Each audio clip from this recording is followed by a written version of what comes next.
బాబాయ్ దాదాపుగా 9 నెలల అధికారంలోకి రాగానే మీకు ఏదైతే హామీ ఇచ్చాడో ఆ రోజున పాదయాత్రలో భాగంగా చేనేతకు సంబంధించి 200 యూనిట్ల వరకు ఉచితం చేస్తున్నారు. అలాగే పవర్ హ్యాండ్లూమ్స్ అయితే 400 యూనిట్ల వరకు కూడా ఆయన ఉచితం చేశారు. దీనివల్ల మీకు ఎలా ఉపయోగపడబోతుంది ఏంటి? మాకు ఇది చేనేత దాని గురించి బాగానే ఉపయోగం ఉంది. ఆ! కాకపోతే ఏంటంటే హ్మ్. ఆయన చేసేది హ్మ్. మంచి పనే. హ్మ్. హ్మ్. చేసేది బాగానే ఉంది, మంచి పనే. సో, లోకేష్ గారు గెలవక ముందు గూడా ఆయన ఇక్కడ ఓడిపోయినప్పటికీ కూడా నియోజకవర్గాన్ని ఇక్కడే ఉండి ఆయన ప్రతీది కూడా తెలుసుకుంటూ లేకపోతే ఈ పెళ్లి కానుకలనో, లేకపోతే మంచినీళ్ళనో మన ఈ రత్నాల చెరువు రోడ్డు అప్పుడు పడ్డది కూడా ఆయన అవునవును. ఆయన సొంత అది ఖర్చులతోనే. మన ఈ రోడ్లు వేయటం కూడా కారణం ఏంటంటే హ్మ్. గల్లా జయదేవ్ గారు మంత్రి ఉన్నప్పుడు అవును. ఆయన దాంట్లో వచ్చిన నిధులని బట్టి ఎంపీ గారు. ఎంపీ గారిది ఆ! ఆ నిధిని బట్టి మనం ఆ రోడ్లు వేశారు. అవును. మాకు అటు వేస్తా ప్రధాన ఉన్నారు. రోడ్లయితే ఏశారు మీకు. ఆ ప్రధాన ప్రధాన రోడ్లు రోడ్డు కూడా వేశారు. ఉంది కదా అప్పుడు. లేవు అసలు హ్మ్. బాగానే వేశారు. హ్మ్. వీళ్ళు ఏంటంటే మనకు వైసీపీ వాళ్ళు వచ్చినప్పుడు మాది మేము వేసామని చెప్పుకొని బోర్డులు పెట్టుకున్నారు. అంతే. అంతేగాని అది గల్లా జయదేవ్ గారు అవును. ఎంపీ నిధుల నిధుల్లో నుంచి. వచ్చినాయి అనమాట అవన్నీ. అసలు లోకేష్ గారి పనితీరు ఎట్లుంది బాబాయ్? ఆయన మీ లో- మంత్రిగా ఈ రోజున ఇక్కడ ఎమ్మెల్యేగా గెలిచాడు. బాగుంది, పనితీరు బాగుంది, ఆ! చాలా ఇదిగా ఉంది. ఏదన్నా ముందు పట్టించుకొని చేస్తున్నారు, హ్మ్. బాగా చేస్తున్నారు. సో, ముందు ముందు కూడా చేనేతదారులు ఎవరైతే ఉన్నారో వాళ్ళకి ఇల్లు లేని వాళ్ళకి కూడా ఖచ్చితంగా ఇల్లు ఖచ్చిత కల్పిస్తారని చెప్పి ఇల్లు ఆయన అంటున్నాడు. కల్పిస్తామని మాకు ఈ పట్టాలు ఇస్తామని చెప్పి హ్మ్. రాసుకొని వెళ్ళారు. తనిఖీలు చేస్తున్నారు. సో, ఆయన చెప్పినట్టు చేయగలుగుతారంటారా? చేస్తారు ఆయన చేస్తారు చెప్తే మాట ఇస్తే హామీ ఇస్తే. హామీ ఇస్తే చేస్తున్నారు హ్మ్. కంపల్సరీగా. ఇప్పుడు దాదాపు హ్మ్.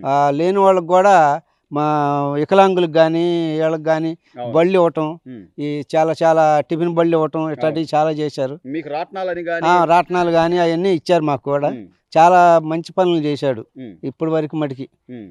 ఇంకా సో, లోకేష్ గారి పనితీరు బానే ఉందంటారు. బాగుంది, ఆయన చెప్పింది చెప్పినట్టుగా చేస్తున్నాడు. చేస్తున్నాడు. ఇచ్చిన హామీ. హామీలు నిలబడుతున్నాడు. గతంలో బాబాయ్ వైసీపీ హయాంలోనే ఇట్లా కరెంటు బిల్లుల మీద మినహాయింపు గాని అట్లాంటివి ఏమైనా జరిగినాయా మీకు? కరెంటు బిల్లు ఏమీ జరగలేదు కానీ పింఛన్లు తీశాడు. ఆ. నాకు వికలాంగ పింఛన్ రావాలి అసలు. ఆ. నాకు పింఛనే 3 ఏళ్ళు అయిపోయింది, పింఛన్ తీసేసాయి. ఆ.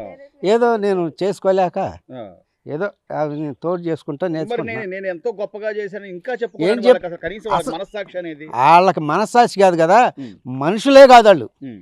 వాళ్ళు నోటికి ఏది వస్తే అది మాట్లాడుతున్నారు, అవును. అంతేగాని ఏమీ ఇది కాదు. ఉమ్. నారా లోకేష్ గారు వచ్చారు, ఉమ్. మాకు దేవుడు. బాబాయ్ లోకేష్ గారు ఏదైతే హామీ ఇచ్చాడో అప్పట్లో మీ చేనేత కార్మికుల కష్టాలన్నీ కూడా చూశాడు ఆయన.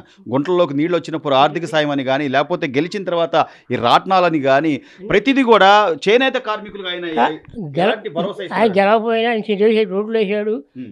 క్రాటాలు ఇచ్చాడు, ఉమ్. చేనేత కార్మికులకు సహాయం చేశాడండి, ఉమ్. బాగా చేశాడు. ఇప్పుడు 200 ఇప్పుడు కూడా- యూనిట్లు. ఆ. ఇప్పుడు కూడా గత మంత్రి అయిన తర్వాత కూడా చేస్తున్నాడు. ఉమ్. చిన్న చిన్న పని మన వర్షాలు వచ్చినప్పుడు కూడా కాపాడాడు. ఉమ్. బియ్యం ఇప్పుడు ఇచ్చాడు. 200 యూనిట్లు కరెంటు బిల్లు మీకు ఉచితం చేశాడు. 200 యూనిట్లు అంటే దాదాపు 1000 రూపాయల దాకా మీకు కరెంటు బిల్లు అనేది లేకుండా ఆ. ఆయన మీకు ఇచ్చిన హామీ ప్రకారం ఆయన జీవో పాస్ చేసి దాన్ని అమలు చేయడం ఎలా అనిపిస్తుంది బాబాయ్?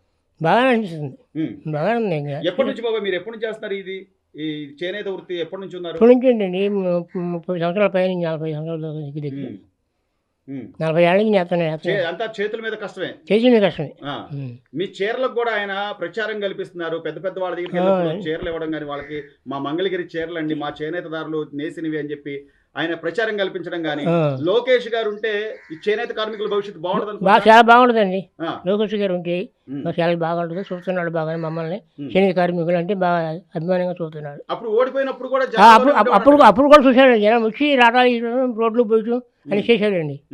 మరి అప్పుడు ఆర్కే గారిని గెలిపించుకున్నారు. ఆయన అప్పుడు ఏమన్నా ఒకసారి అప్పుడు పెద్దగా అప్పుడు ఏం పెద్దగా ఆయన వచ్చాడు కదా ఆయన. ఆర్కే గారు ఏదో బాబు రోడ్డు మీద వచ్చాడు పోయేవాడు, అంతేగాని చేనేత కార్మికుల కష్టాలు గుంటల్లో నీళ్ళు వచ్చినాయి అంట కదా, అదే పడుచుకునేవాడు కదా ఆయన.